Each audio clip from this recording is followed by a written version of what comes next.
Bom dia a todo mundo. Fico muito feliz de começar mais esse episódio. Esse é o terceiro episódio da primeira temporada dos Conceitos Fundamentais de Direito Civil. E como vocês sabem, sempre, né? O objetivo é estimular um ensino crítico, aprofundado do direito privado, tentando ao máximo imprimir didática e sempre em uma sequência lógica. Cada episódio tem entre 40 minutos e 1 hora de duração. E ao final desse encontro, tá? Aí eu vou adiantar o tema da minha próxima aula, que será lá em 1º de julho. Então, vocês sabem, eu agradeço muito, eu fico muito feliz com os seus comentários, eu gostaria de ouvi-los demais, mas para que a conversa possa fluir melhor, eu vou desabilitar, então, aqui a partir de agora. Pronto, pessoal. Vocês estão prontos? Nosso tema de hoje é um conceito fundamentalíssimo do direito civil. É a teoria das incapacidades. Eu vou trabalhar a teoria das incapacidades basicamente em 2 capítulos. Primeiro eu vou falar sobre a incapacidade das pessoas com deficiência psíquica e depois das incapacidades de crianças e adolescentes. São esses 2 níveis que eu proponho trazer aqui, basicamente porque eles que sofrem maiores repercussões dessas alterações recentes.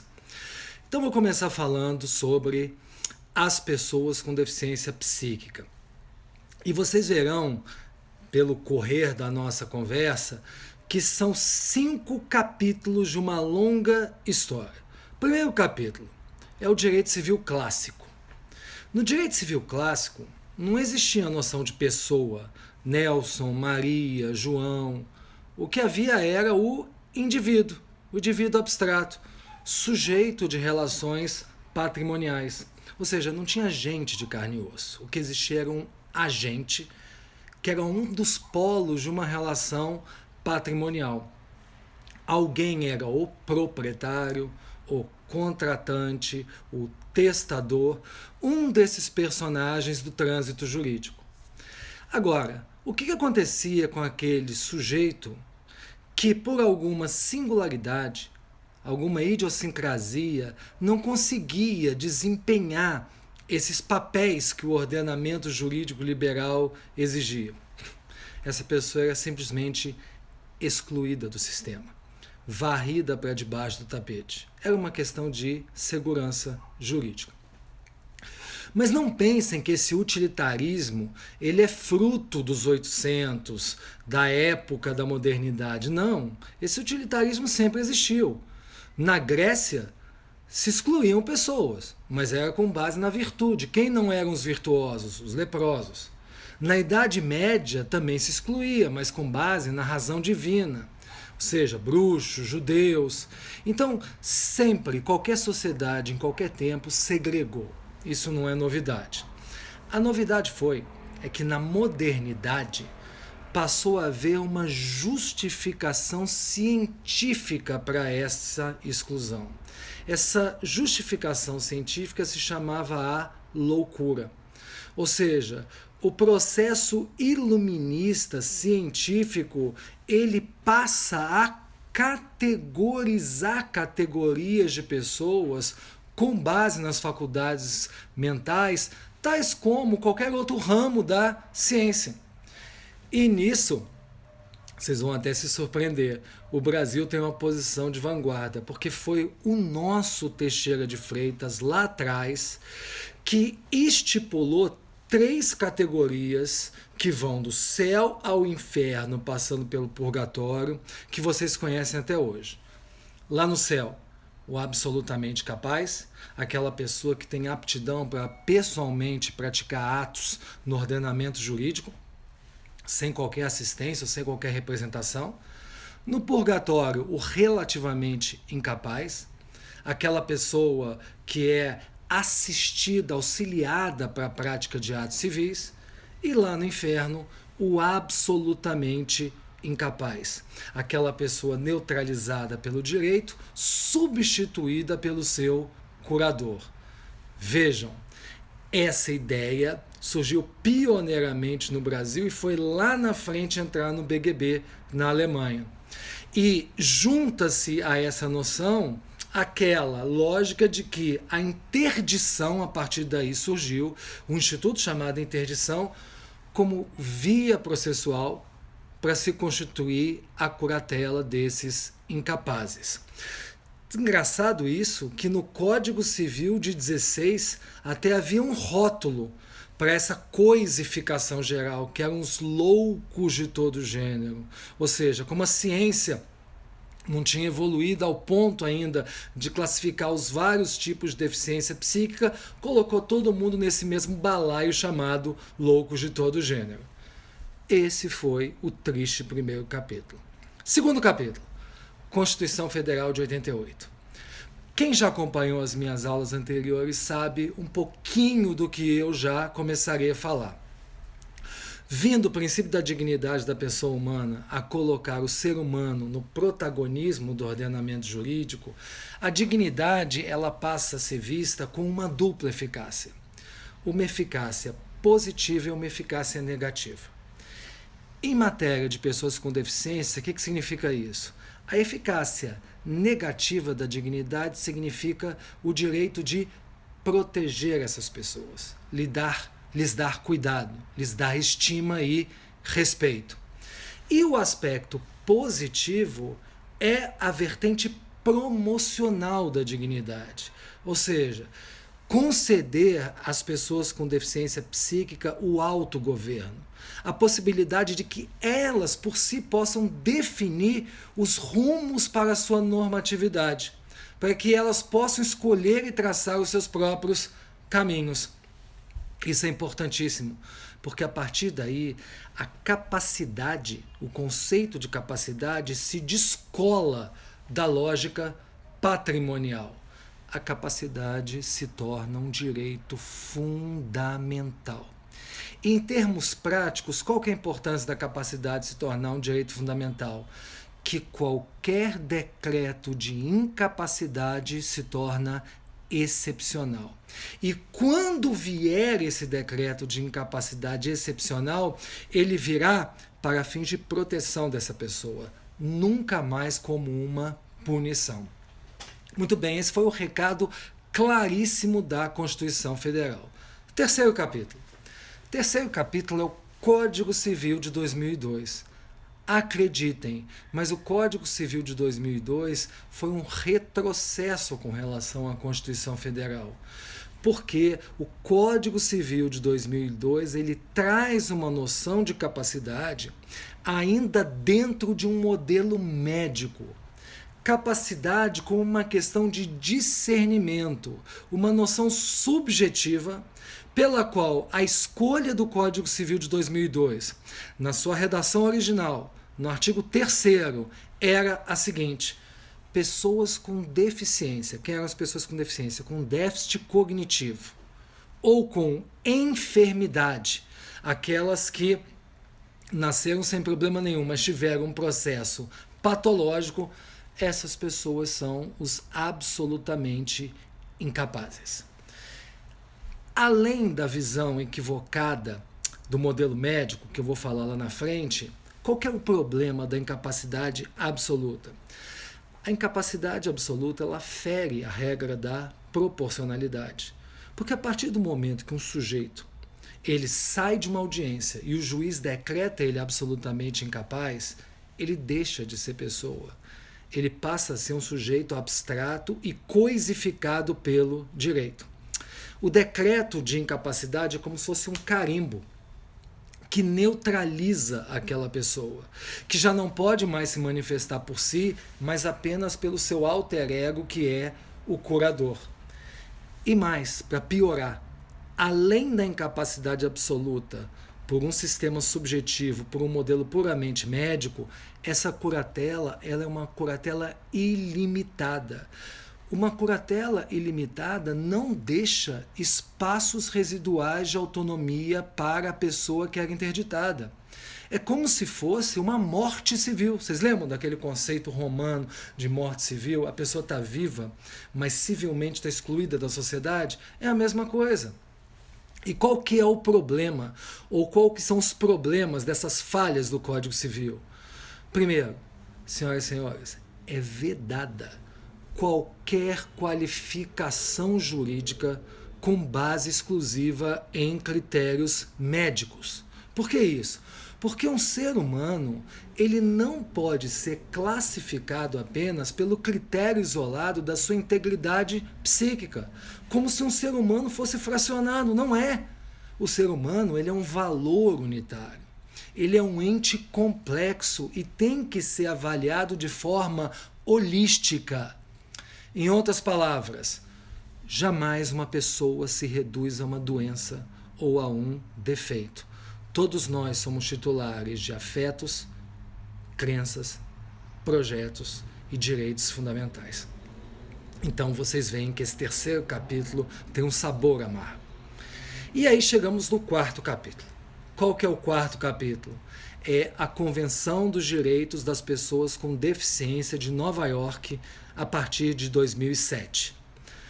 Qual foi o valor, talvez, mais significativo dessa convenção abraçada por países de quase todo o mundo?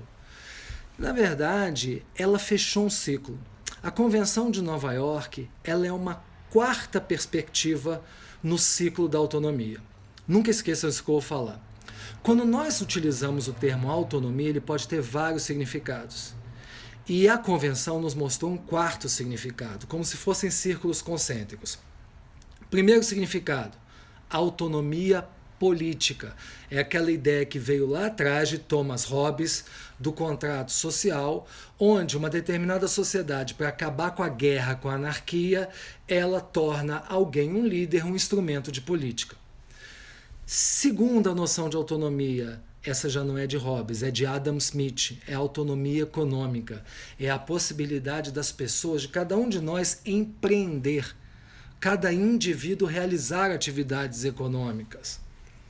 Terceiro modelo de autonomia, esse inesquecível refinado, é o modelo de autonomia filosófica de Kant, colocando a pessoa como um fim em si mesmo e não instrumento para as finalidades alheias.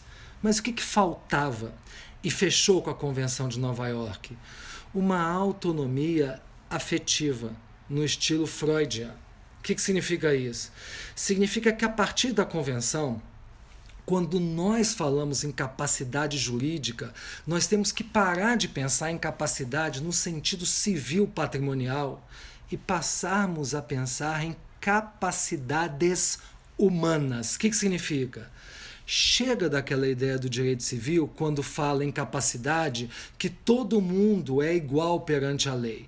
Que a ideia é buscar pessoas aparentemente iguais. Porque isso não existe.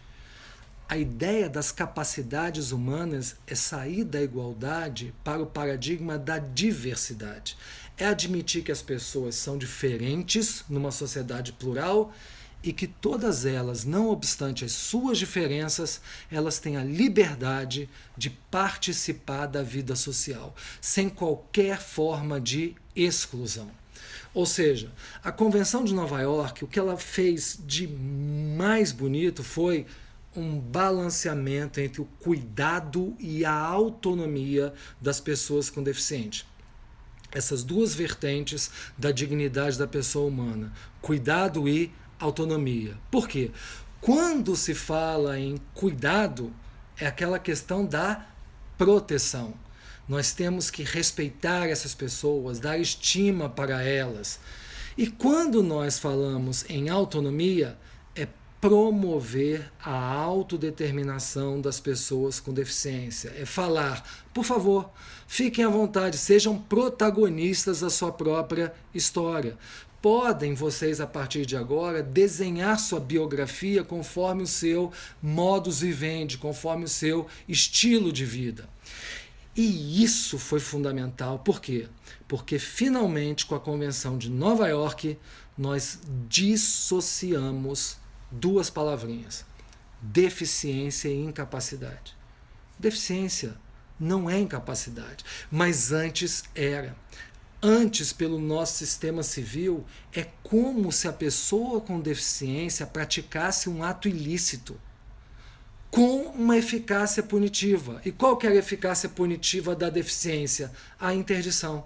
Agora não, agora nós descolamos os conceitos de deficiência e incapacidade. Por quê? Porque a deficiência, ela é simplesmente um fato jurídico. Ela é uma condição humana orgânica. É uma vulnerabilidade existencial. Ponto final. Então temos que parar de excluir ou discriminar com base em deficiências e temos que agora pensar numa estratégia de pleno desenvolvimento dessas pessoas. Sair daquele modelo médico subjetivo e pensarmos em um modelo social inclusivo de direitos humanos. Só uma observação. Esse quarto capítulo que eu acabei de terminar, que é a Convenção de Nova York, não é algo do direito comparado, porque a Convenção de Nova York foi a primeira convenção internacional de direitos humanos adotada no Brasil com aquele quórum qualificado do artigo 5º, parágrafo 3º da Constituição, com força de emenda constitucional. Muito bem, quinto e último capítulo é o que vivemos hoje. E qual é? É a Lei 13.146 de 2015, o Estatuto da Pessoa com Deficiência. Vocês podem chamar de EPD ou LBI, Lei Brasileira de Inclusão, que agora, em 6 de julho, está fazendo 5 anos de sua promulgação. E o que o Estatuto da Pessoa com Deficiente ele fez? Ele incorporou na nossa legislação ordinária aqueles preceitos da Convenção de Nova York. Isso é inacreditável, porque muitos de vocês poderiam perguntar para que precisava de lei se essa convenção ela já se aplicava imediatamente a nós com uma força infraconstitucional. Eu respondo, porque nós precisamos de lei ordinária, é uma cultura nossa que nós não acreditamos muito em convenções, mesmo quando qualificadas com todas as formalidades. É uma pena. Mas veio essa lei e o que ela fez?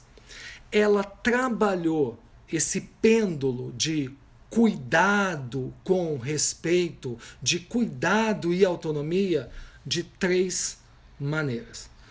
Hoje, podem anotar, nós temos 3 qualificações para a deficiência psíquica. Primeiro, fato jurídico da deficiência. Essa é a regra. A pessoa com deficiência psíquica é plenamente capaz. Repito, essa é a regra.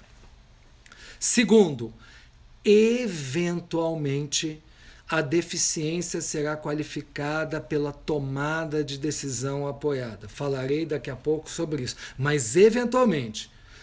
Terceiro, excepcionalmente a deficiência será qualificada pela curatela. Então, a deficiência qualificada pela curatela é uma extrema ratio, é um caso apenas para poucas situações. Muito bem, então vamos falar dessa curatela. Como é essa curatela a partir do Estatuto da Pessoa com Deficiência? Essa curatela é uma intervenção do ordenamento jurídico qualitativamente diversa. Mudou por uma série de razões. Primeiro, agora a pessoa curatelada ela não é absolutamente incapaz. Pelo artigo 4º do Código Civil, ela é relativamente incapaz. Segundo, essa incapacidade não se dá mais por critério subjetivo, ela se dá por um critério objetivo. Qual é o critério objetivo que fundamenta a incapacidade relativa? É uma causa permanente de impossibilidade de autodeterminação. Ou seja, é a comprovação, no caso concreto, de uma situação impeditiva de autogoverno. Vale dizer, a grande questão é, aquela pessoa, naquele contexto, ela não tem possibilidade de se fazer querer, entender, aí nós pensamos na curatela e na incapacidade relativa. E mais, essa curatela, ela não é umbilicalmente ligada a uma deficiência psíquica. Pode haver curatela sem deficiência psíquica. Exemplo, uma pessoa num estado vegetativo persistente. Não é uma deficiência psíquica, mas é alguém que tem uma causa permanente ou tendendo à permanência de uma impossibilidade de autodeterminação. Terceiro, além da incapacidade relativa, além do critério objetivo, essa terceira, guardem, é a mais importante para mim. Qual é? Essa curatela, se possível, ela é restrita a aspectos patrimoniais. Se possível, ela é restrita a aspectos patrimoniais. Isso para mim é tão significativo. Sigam minhas mãos. Isso significa que finalmente no direito brasileiro nós reconhecemos a distinção entre personalidade e capacidade. Personalidade como titularidade de situações existenciais. Capacidade como titularidade de direitos patrimoniais. Ora, o que acontece? Uma pessoa que tem uma deficiência psíquica, ela tem de ser vista como alguém que mantém consigo a titularidade das suas situações existenciais. Por quê? Porque o ordenamento reconhece a personalidade e concede a capacidade. Ou seja, o ordenamento reconhece que a pessoa é um valor-fonte, que antes da lei existe o ser humano como protagonista da ordem, mas é o ordenamento que concede capacidade. Então o ordenamento ele pode trabalhar regras de direito patrimonial conforme políticas legislativas. E outra coisa, outra diferença fundamental, a pessoa é um valor, a capacidade é a medida de um valor. Ou seja, o ser humano não pode ser fracionado enquanto pessoa. Não pode um juiz dar uma sentença dizendo que fulano ele é relativamente capaz e cindir os atributos existenciais dele. Não pode, numa sentença, em regra, se delegar direitos da personalidade do curatelado para o seu curador, porque isso seria uma delegação coercitiva de direitos fundamentais. Agora, por que um juiz pode delegar atributos patrimoniais do curatelado para o curador? Porque a capacidade não é um valor, é a medida de um valor. Porque questões patrimoniais podem ser fracionadas. Porque no aspecto patrimonial pode haver uma cisão entre a titularidade e o exercício. Enfim, com essas três advertências, eu quero dizer a todos vocês que a LPD, a LBI, a Lei Brasileira de Inclusão, ela não aniquilou a teoria das incapacidades, como alguns doutrinadores teimam em dizer. Ela traz uma proporcionalização da teoria das incapacidades. Ela aplica uma regra da proporcionalidade à teoria das incapacidades e traz segurança jurídica. Por quê? Porque em 2020... segurança jurídica não é mais proteção de patrimônio. No Estado Democrático de Direito, segurança jurídica é a aptidão transformadora de uma ordem jurídica no sentido inclusivo de direitos fundamentais. É essa que é a noção. Bom, essa renovada curatela, ela tem três características. Anotem aí. A flexibilização da curatela, a funcionalização da curatela e a personalização e a personificação do processo de curatela. Flexibilização, funcionalização e personificação do processo de curatela. Vamos começar com a flexibilização. Flexibilização, senhoras e senhores, significa que hoje a sentença de um juiz no sentido de aplicar uma curatela é um projeto terapêutico individualizado, ou um PTI, projeto terapêutico individualizado. Deixa eu fazer uma metáfora. Lembra daquela coisa, principalmente as meninas, quando entra nas lojas Marisa, e aí todo mundo vai comprar a mesma roupa, todo mundo sai com o mesmo vestido, porque Marisa, Riachuelo, C&A, é tudo pré-à-porter. É mais ou menos aquela moda daquela temporada. Era assim que funcionava a teoria das incapacidades. Quando o juiz ele dava um carimbo e dizia que alguém era incapaz, todas as pessoas saíam daquele fórum nulificadas e coisificadas da mesma maneira. Agora não é mais pré-à-porter, agora é alta costura. Cada pessoa é vista em sua singularidade, é uma delicadeza no corte. Então, cada sentença de curatela hoje, ela tem que ter parâmetros objetivos, tem que ser muito bem justificada, e essa sentença pode variar num giro de 180 graus. Por quê? Porque, de acordo com as circunstâncias de uma pessoa, basta uma assistência para certas questões, um apoio, uma assistência. Já em outros casos gravíssimos, ela necessitará de uma representação. Ela não terá a menor condição de se autodeterminar em nenhum campo da vida, e aí a representação terá que ser total. Mas preste atenção, à medida que nós caminhamos de uma curatela leve para uma curatela densa, o ônus persuasivo da justificação para o juiz se torna cada vez mais forte. Lembra? Capacidade é direito fundamental, incapacidade é por exceção, nunca para punir e sempre para proteger. Segundo, para além da flexibilização, falamos hoje também da funcionalização da curatela. Funcionalização da curatela quer dizer, qual que é a finalidade de uma curatela? Para que ela serve? Eu vos digo, não é mais proteção de bens. Antigamente, curatela era para proteger bens. A pessoa do curatelado era um detalhe, estava esquecida ali. Hoje a ideia não é proteção de bens, é promoção da autonomia da pessoa do curatelado. Por isso, eu nem gosto de falar mais em curador. Curador continua sendo o termo oficial. Eu gosto de falar num cuidador da saúde. Num cuidador da saúde, numa verdadeira relação dialógica entre curador e curatelado, como se fosse um processo obrigacional, permeado pelos deveres anexos da boa-fé objetiva, onde o curador tem deveres de informação, proteção, cooperação. E esse processo obrigacional, escutem, ele tende a terminar, no final, com o levantamento da curatela, com o resgate da capacidade plena da pessoa.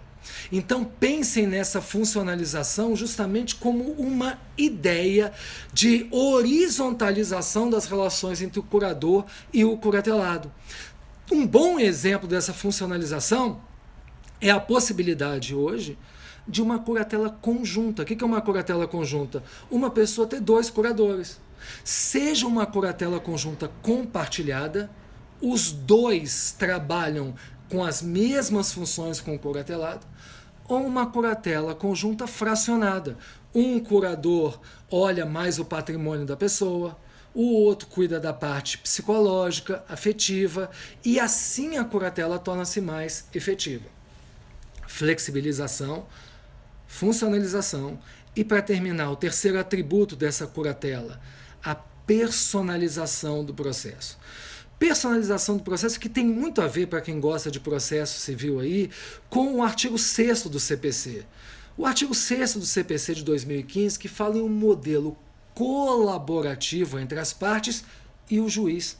O juiz que veste as sandálias da humildade e passa também a se colocar numa relação com as partes de comunicação, de diálogo.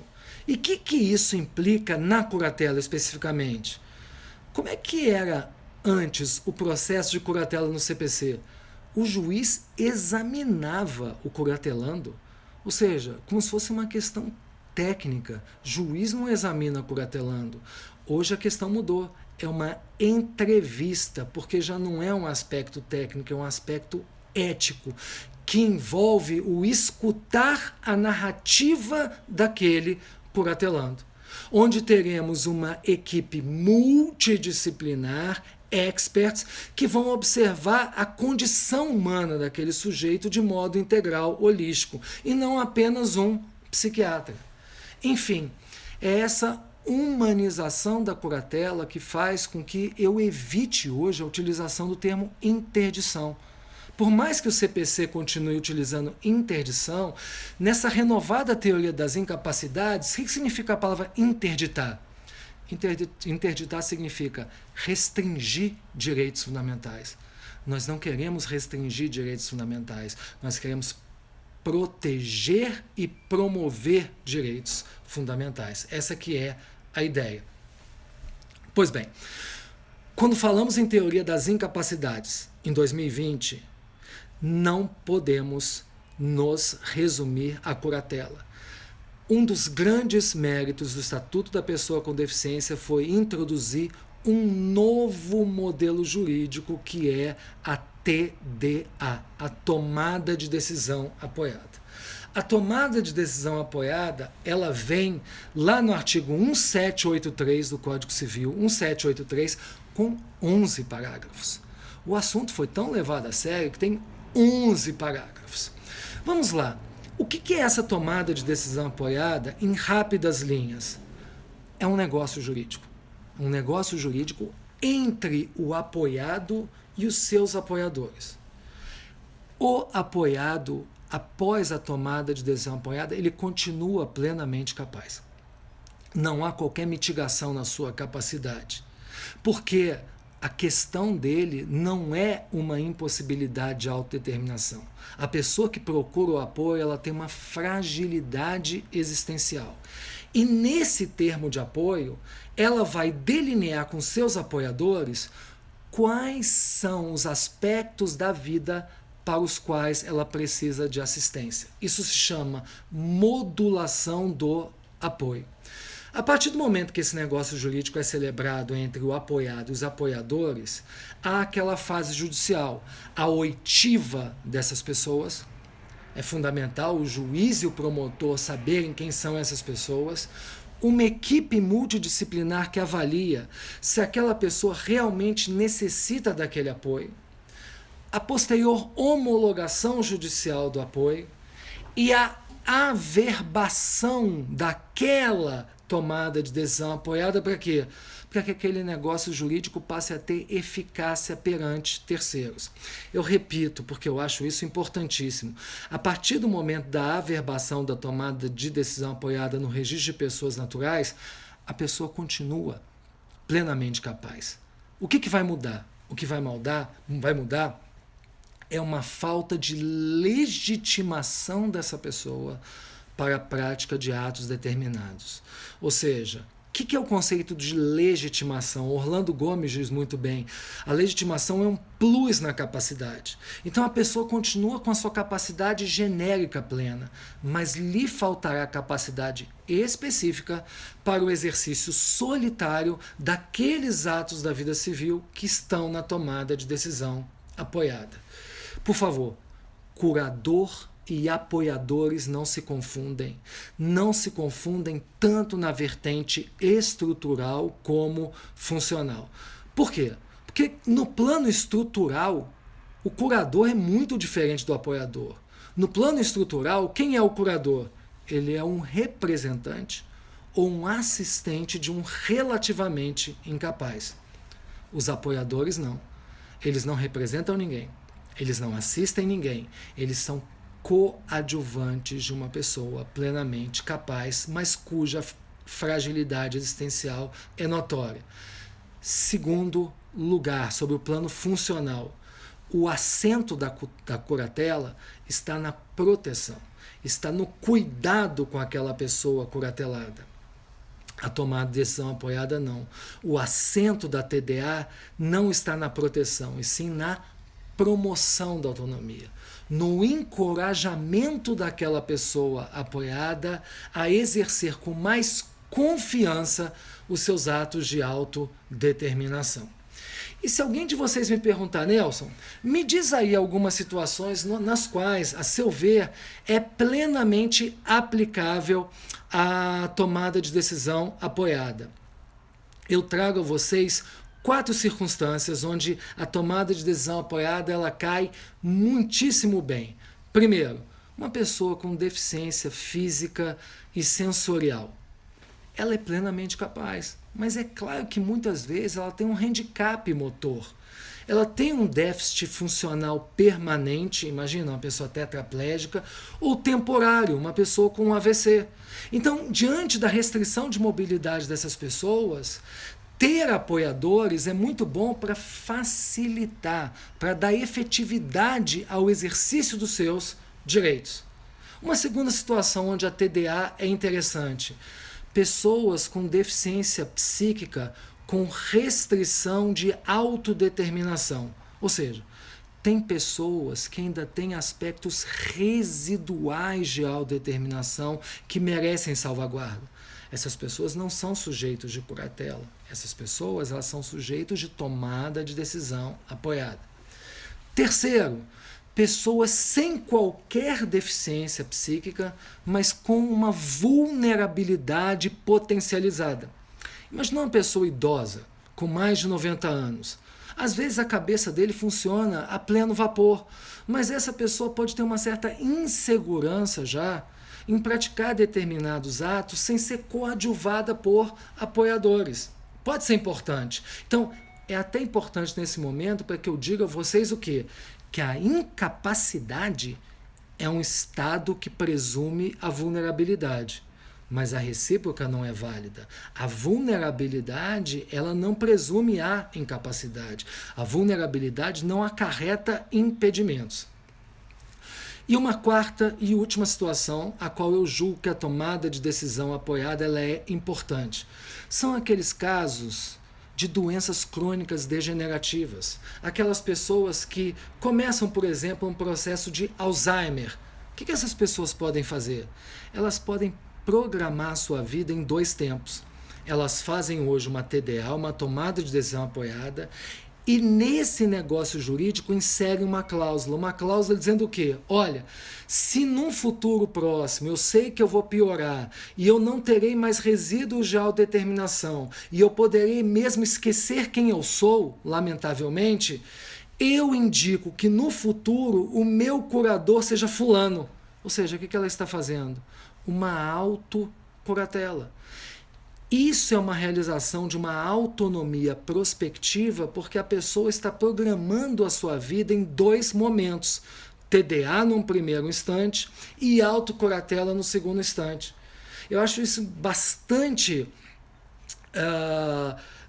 um indicador muito forte da autonomia da pessoa no campo existencial, porque é uma espécie de poder preventivo que todos temos de trazer um cuidado tanto a nossa pessoa como a nossos bens por esse mecanismo progressivo. Eu acho isso extremamente interessante.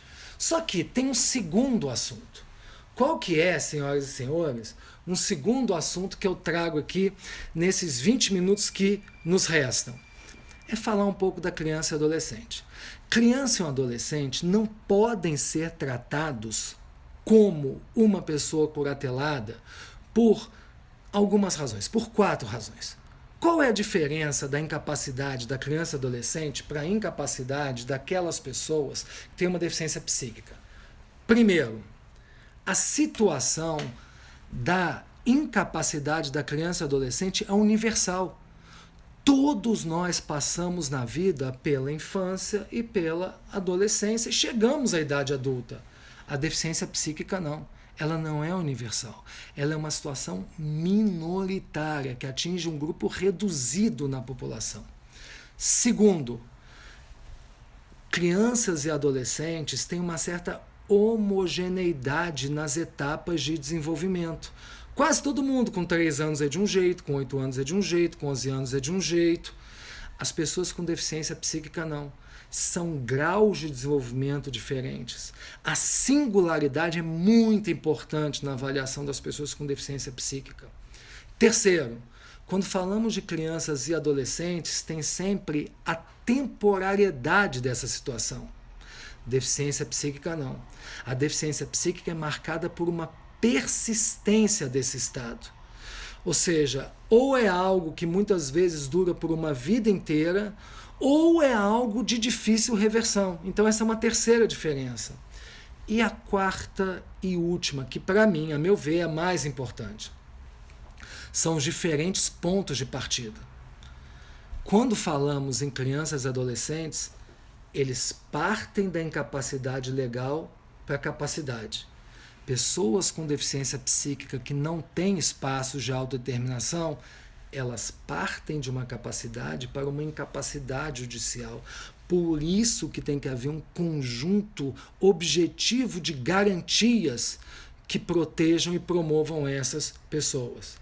Então, diante disso, qual que é o grande tema do século XXI no direito brasileiro para crianças e adolescentes? É a questão da capacidade progressiva dos adolescentes. Isso é importantíssimo. Porque hoje no Brasil, acreditem, nós temos uma ficção legislativa. Qual que é a ficção legislativa? Uma pessoa que dorme incapaz e acorda capaz. Ou seja, um ser humano com 15 anos, 11 meses de vida, ele é completamente inapto para a sua autogestão em qualquer circunstância da vida. Ele acordou no dia seguinte, ele já passou a ser relativamente incapaz. Isso não faz sentido. Tem que haver regras e parâmetros objetivos que possam externar esse concreto dado da realidade. Qual o concreto dado da realidade? Essa gradual conquista da autonomia, com respeito à intimidade das situações de cada pessoa. E como é que fazemos isso? Eu quero que vocês prestem bastante atenção. Pelo seguinte, a palavra capacidade é uma palavra muito dura, porque capacidade é um conceito estático. Capacidade é um código binário, ou é incapaz ou é capaz. Então, todo código binário tem uma certa artificialidade, não consegue ver aqueles 50 tons de cinza que existem entre a capacidade e a incapacidade. Hoje, um menino de 12 anos está vendendo a mochila dele do colégio para um outro colega. Quer dizer que esse ato jurídico ele é inválido? Eu não vou falar sobre essas questões patrimoniais, porque esse é tema, inclusive, da minha próxima aula. Mas eu quero falar sobre uma coisa nesse tempo que me resta. Qual que é? É a autonomia do adolescente para o exercício de situações existenciais. Como é que nós podemos materializar isso no direito brasileiro se o nosso Código Civil não dá essa brecha? São 2 pontos. Primeiro, saiam do conceito jurídico de capacidade e entrem no conceito médico de competência. O que é um conceito de competência cada vez mais utilizado por nós? É um conceito dinâmico, que vem da bioética, que significa uma aptidão concreta da pessoa para cada contexto. Ou seja, aquela pessoa é avaliada em cada situação concreta. Quer um exemplo da matéria que a gente estudou há meia hora atrás? Uma pessoa com anorexia. Uma pessoa com anorexia, essa pessoa ela não será curatelada, porque ela tem capacidade plena. Mas essa pessoa com anorexia, não obstante a capacidade plena, ela não tem competência para entender a situação de fragilidade física e emocional que ela vive. Então, ela não será incapacitada, mas muitas vezes ela precisa de uma internação diante da situação dramática em que ela se encontra. Quando eu transporto esse raciocínio para o adolescente, eu quero dizer que, de acordo com o Código Civil, um menor de 16 anos, ele é absolutamente incapaz. Mas a idade biológica só é um ponto de partida. O juiz tem que ver sempre no caso concreto se aquela pessoa tem maturidade suficiente para a prática de um ato específico. Se ela tem maturidade para a prática de decisões autorreferentes. Isso não tem a ver só com a maturidade dela, tem a ver com o objeto da questão. Porque uma coisa é uma pessoa de 15 anos poder deliberar sobre um tratamento anticonceptivo. Outra coisa é se ela for testemunha de Jeová, se ela pode ou não deliberar sobre a sua vida aos 15 anos, que é uma questão muito mais difícil. Então, o que se fala hoje, talvez, aqui eu estou na vanguarda, é num direito à escuta. O que significa um direito à escuta? Que naturalmente as aspirações de muitos adolescentes não estarão de acordo com as aspirações dos seus pais e vai surgir um conflito de interesses. E nesse conflito de interesses terá que haver um processo de tomada de decisão. E esse processo de tomada de decisão relacionado a esse direito de escuta é mais do que uma garantia processual. Isso tem a ver com o melhor interesse da criança. E surge uma ponderação. Qual a ponderação, vocês que estão me ouvindo? De um lado, o melhor interesse da criança, mas de outro lado, tem a questão da autoridade parental. Isso que tem que ser pesado. Mas para nenhum de vocês pensar que eu estou viajando na maionese, eu quero dizer duas coisas. Essa autonomia progressiva, essa capacidade progressiva dos adolescentes, ela pode ser aplicada independente do nosso Código Civil. Primeiro, porque nós ratificamos há muitos anos a Convenção dos Direitos das Crianças, o decreto 99710 de 90, 99710 de 90, em que nos seus artigos 5 e 12, essa Convenção Internacional fala da capacidade progressiva. E o nosso próprio Estatuto da Criança e Adolescente, o ECA, no artigo 28, também fala isso. Então, qual que é o meu resumo da conversa de hoje, que eu quero fazer em 10 minutos? Aliás, para quem assistiu o último episódio, no qual eu falei sobre o direito geral da personalidade, eu vou usar a mesma analogia, qual seja, estamos diante de uma escada de 4 andares. Personalidade, capacidade de direito, capacidade de fato, legitimação. Vamos começar? Personalidade. Personalidade está embaixo não é porque é pior, é porque é a base. Porque a personalidade tem a ver com os atributos existenciais do ser humano, com a sua qualidade de pessoa, independente daquilo que ela tenha ou venha a ter. Isso é personalidade hoje, é um valor. Segundo degrau, capacidade de direito. O que é capacidade de direito? É a possibilidade abstrata de qualquer um de nós de sermos titulares de direitos e obrigações. Ou seja, essa é a aptidão para que possamos ser sujeitos de direito. Repetindo, essa faculdade abstrata de protagonizar relações jurídicas. Pessoa jurídica não tem direitos à personalidade, mas tem capacidade de direito. Entes despersonalizados também. Então, personalidade, capacidade de direito. E aqui, capacidade de fato é o terceiro nível, ou também chamada capacidade de exercício. O que é isso? É a prática pessoal dos atos da vida sem assistência ou sem representação. Aquelas pessoas que têm capacidade de fato plena ou capacidade de exercício é aquelas pessoas que transitam juridicamente pela vida civil sem serem apoiadas em terceiros. Uma dica: se alguém perguntar para vocês o que é capacidade jurídica ou capacidade legal, é como se fosse um gênero, capacidade jurídica ou legal, um gênero que abrange tanto a capacidade de direito como de fato. Então, capacidade jurídica ou legal abrange capacidade de direito ou de fato, abraça essas duas dimensões.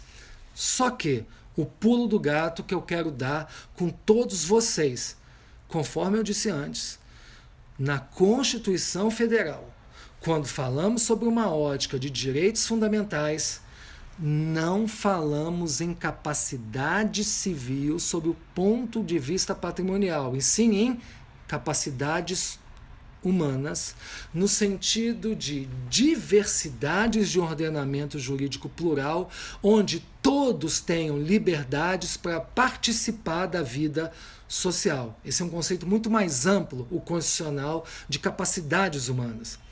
E o último degrau, qual é?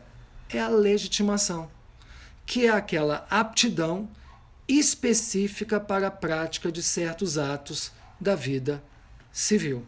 Uma pessoa falida tem capacidade plena, mas ela não tem legitimação para a prática de determinados atos da vida civil que serão praticados pelo administrador daquele patrimônio. E por aí vai. E o que eu falei na aula de hoje? Cada vez mais, quando se fala em legitimação, que é essa capacidade específica, ela fica localizada no plano patrimonial. Porque para o plano existencial nós falamos em competência. Competência que é essa legitimação de pessoas capazes, mas para praticar atos existenciais específicos. Aí nós já utilizamos esse termo, conforme eu disse, que vem do biodireito da competência. Vejam bem, todos esses aspectos hoje foram falados para que vocês saiam dessa conversa bem mais enriquecidos e, por favor, se descolem da doutrina tradicional da teoria das incapacidades e vejam que esse é um dos pontos que nós só podemos evoluir se nós temos essa base de um direito civil constitucional com uma noção muito solidificada da eficácia dos direitos fundamentais nas relações privadas. Eu me despeço dizendo que próxima aula, 1º de julho, quarta-feira, 11 da manhã, qual que é o conceito fundamental? Teoria do negócio jurídico. Teoria do negócio jurídico é o conceito fundamental da nossa próxima aula. Legal? Eu desejo a vocês uma excelente semana. Grande abraço, se cuidem, muitas felicidades. Tchau, gente!